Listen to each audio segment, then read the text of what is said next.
का चुनाव। दूसरों की मदद करें। दूसरों की मदद करने से हमें खुशी और अर्थ की भावना मिलती है। अपने जीवन में आनंद लें। अपने जीवन में उन चीजों का आनंद लें जो आपको पसंद है। इससे आपको खुशी और संतोष महसूस करने में मदद मिलती है। खुशी एक चुनाव है, लेकिन यह एक आसान चुनाव नहीं है। हमें लगातार सकारात्मक दृष्टिकोण रखने, कृतज्ञ रहने, दूसरों की मदद करने और अपने जीवन में आनंद लेने के लिए चुनौती देनी होगी। लेकिन यह चुनौती इसके लायक है। खुशी एक ऐसी चीज है जो हमारे जीवन को समृद्ध बनाती है।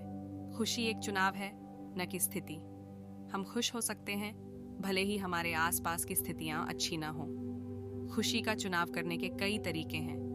हम सकारात्मक दृष्टिकोण रखकर, कृतज्ञ रहकर, दूसरों की मदद करके और अपने जीवन में आनंद लेकर खुशी का चुनाव कर सकते हैं।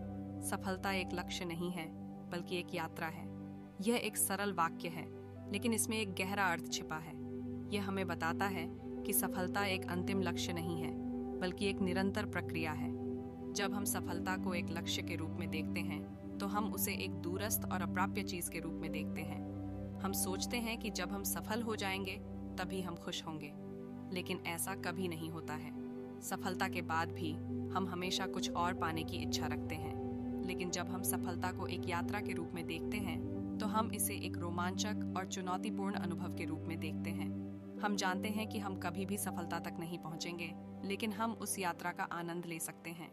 यदि आप हमारे वीडियो से प्रेरित होकर खुद को और अधिक काबिल बनाने की दिशा में कदम बढ़ा रहे हैं और चाहते हैं कि हम इसी तरह की सार्थक सामग्री आपके लिए लाते रहें, तो कृपया हमारा समर्थन करें।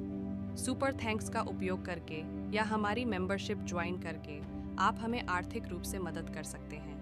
आपका हर योगदान हमें और अधिक गुणवत्तापूर्ण वीडियो बनाने में सहायता करेगा।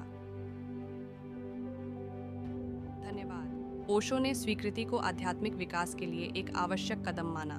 उन्होंने अपने शिष्यों को खुद को और अपने आसपास की दुनिया को बिना किसी शर्त के स्वीकार करने के लिए प्रोत्साहित किया। 8. ध्यान की कला। ओशो ने ध्यान को एक शक्तिशाली उपकरण के रूप में देखा, जो हमें अपने मन को शांत करने और आंतरिक शांति पाने में मदद कर सकता है। उन्होंने कई अलग अलग ध्यान तकनीकों को विकसित किया, जो उनकी शिक्षाओं का आधार है। जीवन दर्पण है, जैसा आप देते हैं वैसा ही आपको मिलता है। Life is a mirror, what you give you get. 9. जागरूकता का प्रकाश। ओशो ने जागरूकता को जीवन का लक्ष्य माना।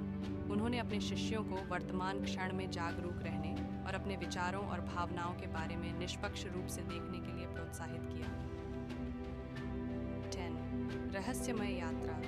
ओशो ने जीवन को एक रहस्यमय यात्रा के रूप में देखा। उन्होंने अपने शिष्यों को अपने स्वयं के सत्य की खोज करने और जीवन के अनदेखे रहस्यों का पता लगाने के लिए प्रोत्साहित किया।